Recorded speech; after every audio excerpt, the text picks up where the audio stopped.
Tino sebagai host di sini. Di sini gue ditemenin sama teman gue, Ali. Oke, di video episode ini kita bakal bahas Pancasila itu masih relevan nggak sih di 2026? Ngobrolin Pancasila bareng anak muda baru. Lanjut lagi. Ingat nggak sih kapan terakhir kali dengar kata Pancasila? Kemarin lihat saya mendengar Pancasila ketika webinar yang diadakan oleh Pak Arief dan rekan-rekannya. Lalu kalau disebutin Pancasila secara urut masih hafal nggak? Coba satu aja. Satu, tentunya ketuhanan yang Maha Esa, yang dimana kita di Indonesia ini bebas dalam memilih agama tanpa ada paksaan. Dan Pancasila ini tidak bertentangan dengan agama lain. Justru ini malah menjadi dasar fondasi kita di Indonesia ini. Tapi legal ya agamanya ya, nggak legal di Indonesia. Betul, agamanya legal. Itu bukan yang legal, yang sudah diakui. Kalau sama agama-agama kayak agnostik atau sama satanik, apakah itu masih relevan atau tidak? Tidak kalau di Pancasila ini menurut saya.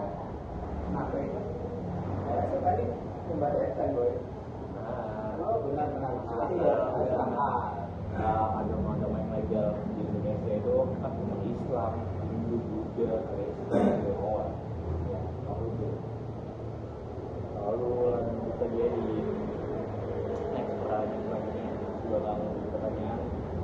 Menurut kakak, Pancasila itu ibarat apa kalau begitu dipertahankan? Jadi, menurut saya Pancasila itu ibarat pilar hidup, pilar bagi bangsa itu sendiri. Kenapa? Karena sudah mencakup satu keadilan, kedua kebebasan, ketiga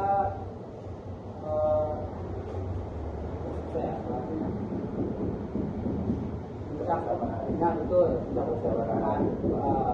musyawarah, saling tolong dan juga lainnya.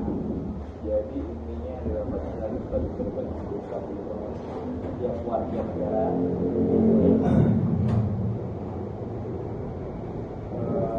Kemarin sempat ramai soal tempat ibadah dipersulit.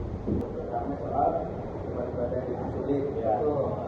Ya, kalau nanti berbicara sampai di mana sih ya? Kalau menurut saya di zaman yang serba digital sekarang ini ya harusnya nggak ada sih ya yang begitu apa gitu tuh. Oh, benar. Iya.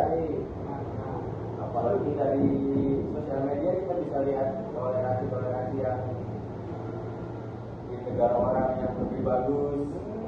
Dan kita cuma main HP doang, bisa jadi inspirasi sih harusnya kalau menurut saya.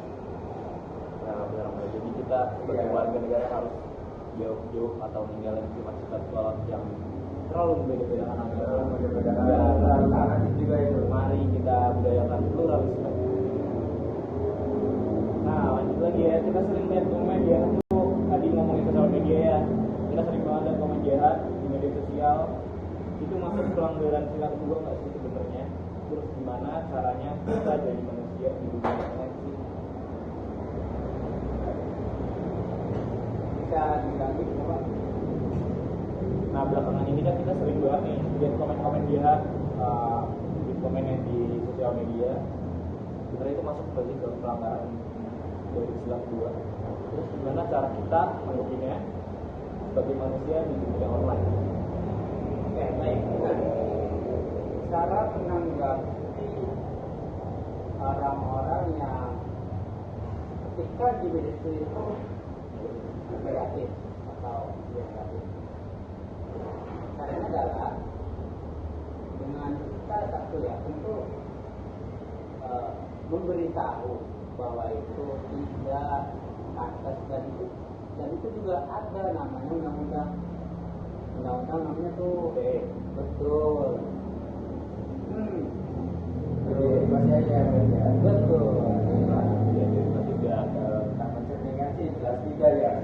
Ini dulu tuh gini, kalau dulu itu ada suatu bahasa gini, mulutmu harimaumu. Nah sekarang ini tanganmu harimaumu. Nah itu sekarang.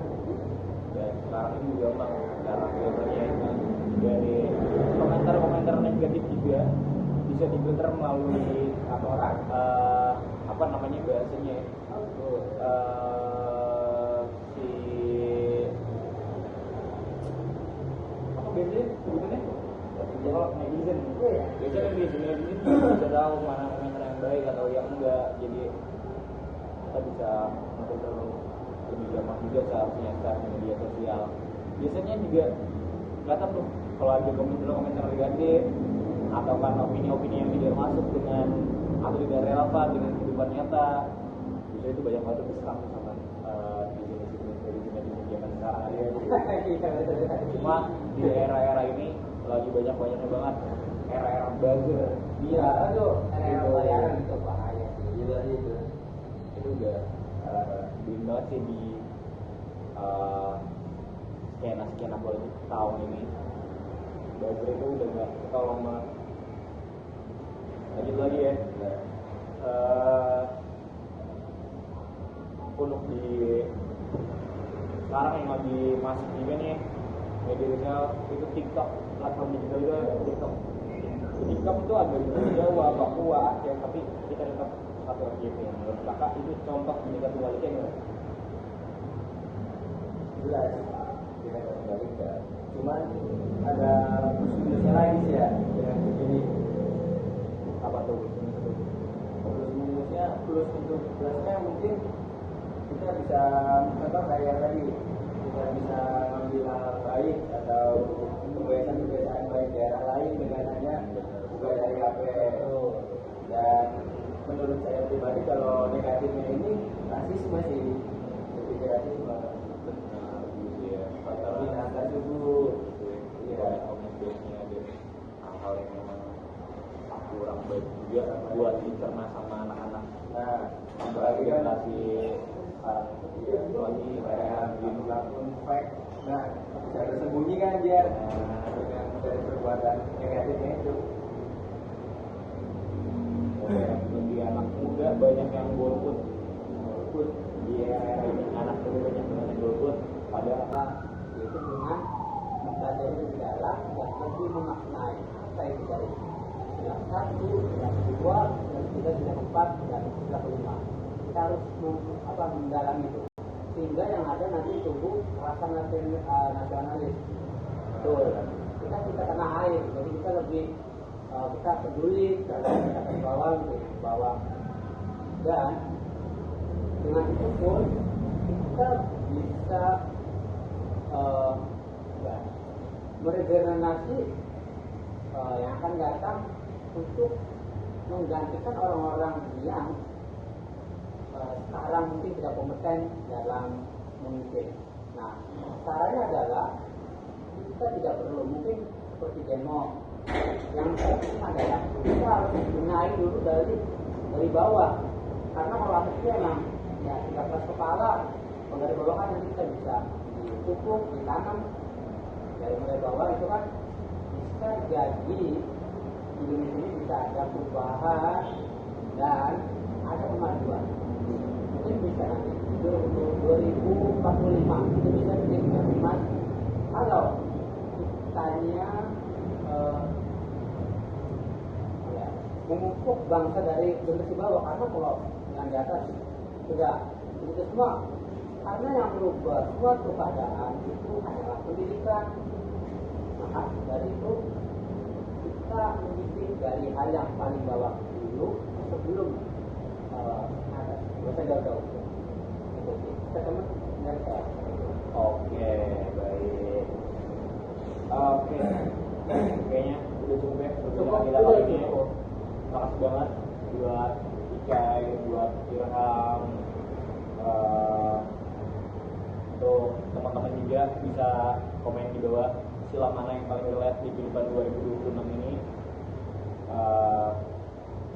Jangan lupa share, komen, dan subscribe juga di channel Silaan Podcast. Sampai ketemu di next episode. Wassalamualaikum warahmatullahi wabarakatuh.